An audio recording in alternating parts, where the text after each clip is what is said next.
mayo anore ko rahmatullah taala wa barakatuh musidɓe keddotoɓe Medina Cheikh TV Pular on calminama on juurama on ñagama duwaw on ñaganama duwaw enen foof enen gandi enen ɗo e mbaɗgol mawningol gammu 2021 ɗum woni anniversaire wodede nelaɗo meɗen Mouhammad sallllahu alayhi wa sallam donc enen kawri ɗo e Medina Cheikhou Tidiane arde wadde gammu o ɗo sanggo ɗo ya imam al mahdi al muntazar alayhi salam hande noon enen gondi ɗo e khalifa makko goto o wiyete ko alhaji Papa Djiby Diadde ɗum ɗon noon eɗen yiiɗi yewtide makko en tottambo micro o mbo salmodira e dendagal heɗiroɓe ɓe bisimillah. wa aleykum salam wa rahmatullahi taala wa barakatuhu. sohna Salimata Sabali mi salminima mi juurimama fa tabarakallahu mi salmini kadi Medina Cheikh TV Pular foof goto foof e inde mum e yettode muɗum kono no mbiɗani ko gonga mbiyetemi ko Djiby Diadde khalifa mawlaye Seydi Mouhamed El Cheikh Imamul Mahdi Al Muntazar joɗaniɗomo toon to Cambérène fa tabarakallah. Assalamu aleykum wa rahmatullah. a jarama alhaji Papa Djiby Diadde donc eɗen gandi enen guila heccanki enen ɗo e célébration gammu o enen gammu o Medina Cheikh Tidiane waɗete ko balɗe 4 mais hande en garat e yewtude seeɗa ko faari e mawlaya Cheikh Seydi Hadj Mouhamed El Cheikh Ibn Ahmad Ibn Mouhammad ak Tijani Chérif radi allahu taala anhu eɗen gandi nde guila jomirawo subhanahu wa taala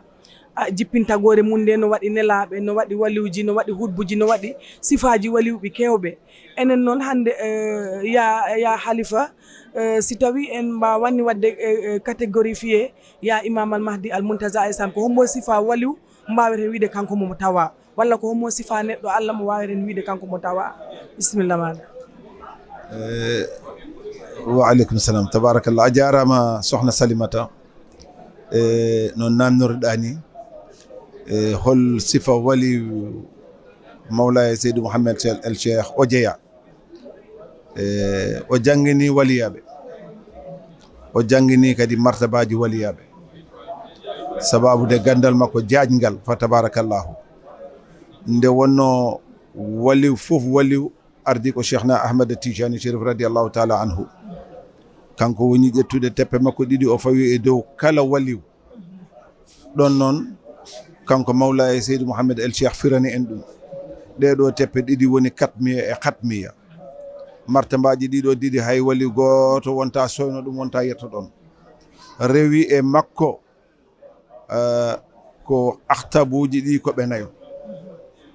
koɓe nayo gila aduna diiɗa ha nde aduna gasi koɓe tan nayo ko kamɓe ndewi e mawla Cheikhna Ahmad Tijani ko kamɓe Cheikhna Ahmad Tijani Chérif radiallahu taala anhu nehani hoore mum gila ga dow ha ga leydi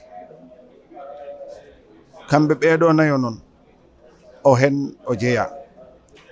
kanko woni koye banggue wilaya waliw kanzam sa nani waliw kanzam ko toon o ƴoogi nde wonno goto e mabɓe fof wonɗo ƴoogi eyyi holɗon woni kanko Cheikh Oumarul Fouti koye mabɓe o jeeya Alhaji Malik koye mabɓe o jeeya Serigne Babacar koye mabɓe e jeeya e kanko mawla e Seydou Mouhamed El Cheikh kanko sakkiti arde e mabɓe koye mabɓe o jeeya kanko noon wiyete khutbul aktabul kabir kanko woni khalifatullahi hande o fil ardi fi nouril azam ne kay kanko woni khalifatu rasulullahi sallallahu alayhi wa sallam fi nouril azam kanko woni khalifa Cheikhna Ahmad Tijani Chérif radiallahu taala anhu fi nouril azam sa ƴeewi noon hande jomiraɗo subhanahu wa taala kala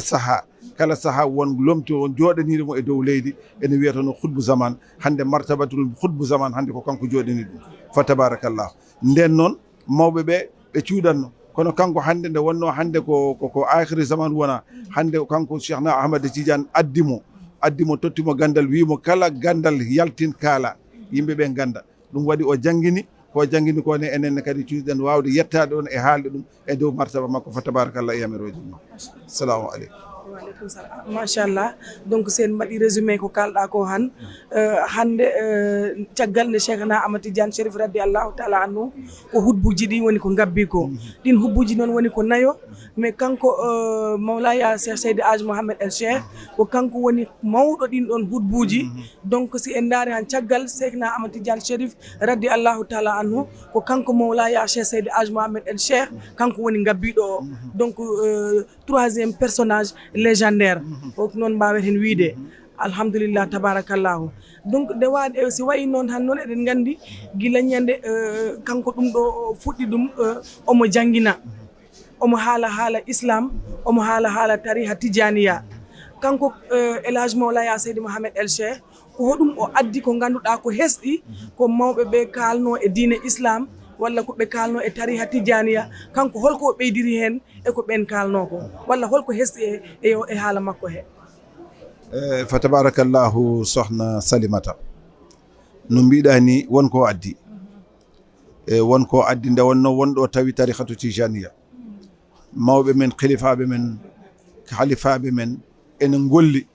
golle mawɗe e tarihatu tijaniya kono caggal maɓɓe tariha o bonnoɓe gari naati hen ha ganduɗa kala mo jiiɗa wiya min komi tijaniya kono gollata golle tijaniyankoɓe ko adi wadde kanko nde o yetti woni neede ɓesgu ngu fof e kala jettiɗomo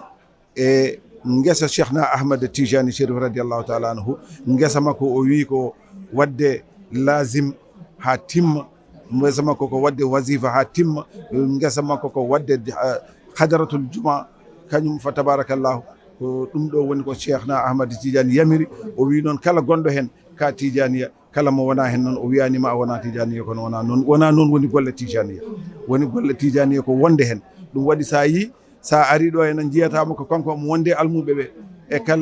kala séance mo ganduɗa soko wasifa omone hen so juuli takusan ummata ko o waɗani lazim makko wasifa kanko e almuɓe jaadi hen subaka so fini wasifa ko kanko e almuɓe jaadi hen hadaratul juma ko kanko ardi hen fa tabarakallah ɗum noon hande ene tumirigui ene waɗi tumuranke seeɗa e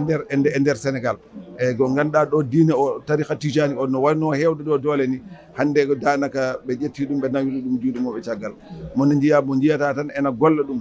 no foti gollirede ni natti weɓe kanko ɗum o ari o watti kadi e lawol wattiri ɗum e lawol kadi hollude yimɓe kadi holko woni tariha o hollude yimɓe holko woni tariha o eyyi holko woni tariha o holko woni kadi martabaji kadi tariha o holko mbatta kadi ha ko mbawɗa hebde kadi e nder zikru mo zigrata o ko ɗum o nehiri hen yimɓe fa tabarakallahu eyyi so tawi koye wasifa holno hadarata o ardata fa tabarakallahu e holno noɓe gardata ɓe garda e nulaɗo Allah sallallahu alaihi wasallam garda e Cheikhna Ahmad Tidiane délégation o e hol martabaji gonɗi hen fof ala ko majji ala ko jangguinani e nder oɗo tariha ɗum waɗi o addi hen ko hesdi addude zahir o addude kadi batin lombiɗo gonɗo e nder ene suuɗi e nder tariha o yaltidi bowol ha yimɓe ganda mbawa naftorade machallah ya halifa a haali ɗo ko waɗi fayida no fewi saabu min ko koccumi hen ko kanko kalifa o Mawlaya Seydi Mouhamed El Cheikh saaha kala omo wondi e almuɓe makko ɓe wonaro tottugol waktuji wonaro mbaggol lazimji wonaro wasifaji wonaro hadratul juma donc kanko ko vraiment ko kalifa mo ganduɗa ɗin ɗon ko priorité e makko ko manam ko ɗum ɓuuri tengtude e makko ko ɗum kadi o totti almuɓe makko ɓe o ala guesa o ƴamani aadiya o lamdaki haydara koye wonde lazim wonde wasifa wonde hadratul juma tabarakallahu ɗum ko hunde joguinde fayida vraiment e ko kalɗon ko foof ko ɗi selli te kala gonɗo e hadara makko e kadi ana wawi ɗum gomɗinde eyyi joni noon nde wonno ɗum ɗon foof o addi ɗum o jangguini almuɓe ɓe omo haalanaɓe ko woni e wasifa en ko woni e hadratul juma en holko mawire wiide woni message makko holko ɓuuri tengtude e message Mawlaya Cheikh Seydi Hadj Mouhamed El Cheikh ibn Ahmad ibn Mouhamed Al Tijani Chérif radiallahu taala anhu fa tabarakallahu message Mawlaya Seydi Mouhamed El Cheikh ko message mo ganduɗa wona e nder Sénégal tan kono ko aduna o foof nde wonno no wirani akhiri zaman ko hen wona te ko kanko joɗani Allah hande ɗo ene lomtani hande noddi nulaɗo Allah sallallahu alayhi wa sallam e akhiri zaman sa ƴeewi noon woni ɗum waɗi o wiya imamul mahdi padetenoɗo o wona goɗɗo ko kanko sa nani seere men ɓe na gandi ɓe kaali ɓe jewti ala hen fof seerɗo men mo yewtani e yewtere imamul mahdi won hen yaaɓe ha wiɓe ko ɗo o jeeya joni noon ko paɗetenoɗo fatno ko yamirore o yettima message makko ko ɗo o fuɗɗi ɗum kono message o ko aduna o foof aduna o ndeɗo niɓɓere wonde ndeɗo e oɗo aduna ko ndeɗo niɓɓere woni mo yiɗi ittude e aduna he o lomtina ɗum annore ha yimɓe fof mbawa naftorade fa tabarakallahu te o wi ndeɗo annore noon ala ɗo woni so wona e salatul fatiha ala ɗo woni kadi so wona e tarihatu tijaniya ɗum waɗi noon hande darde makko ko ƴettude aduna o fof o watta ɗum tijaniya fa tabarakallahu kala ɗo jooɗi o waɗa ɗon wasifa makko soko ɗo soko makka soko beytil muqaddas kala ɗo wawi yaade tawa omo werta ɗon wudere tawa yimɓe ɓe gara eno berta wudere ko ɗum ɗo tan wawi fewnirde aduna ɗum woni message mo addi o fa tabarakallah ɗum noon kala gonɗo hen ma yaltu kam e ma dat kam e musibaji ma dat kam e boneji ma dat kam e fitinaji ɗi ganduɗa hen fa tabarakallahu fof ko iblis saabi ɗum ma kala gonde ɗum ɗo ma Allah dandu ɗum hen fa tabarakallahu assalamu machallah tabarakallahu donc firti tan ko yo en duumo e directive ji makko manam e konguɗi makko kala ko wi yo waɗe yo almuɓe duumo hen pour mbawen dadde musibaji akiru zaman par ce que enen fof en gandi akiru zaman ne heewi musibaji o jangguinino dajal arata koye akiru zaman woni musiba ɓurɗo bonde e musibaji ɗi aduna o woni woni goɗɗuma goni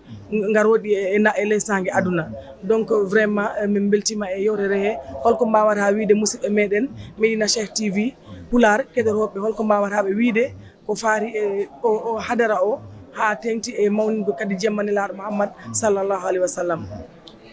fa tabarakallah Medina Cheikh Pular e so wona jarnude on jarnude Medina Cheikh Pular e kala kettotoɗo Medina Cheikh Pular fa tabarakallahu e wiide tan ɗo ko dewal Allah tan woni ɗo kala garɗone kadi ma seeɗa ɗum dewal Allah mo ganduɗa ko lamgal ceer ko ɗum woni ɗo ko alda e hay muskul goto ko woni hen kala ko soko juulu koye waktu juulate soko zicre koye waktu zicrate fa tabarakallahu e ɗum noon sa yi kanko mawludul nabi makko naɗi nuraɗo Allah sallllahu alayhi wa sallam ɗum waɗi noon eɗen ñaagui Allah tan kala saaha arde tawatereɗe ɗum ɗo nde wonno ko ɓuuri tan goni hen fa tabarakallahu eyyi salam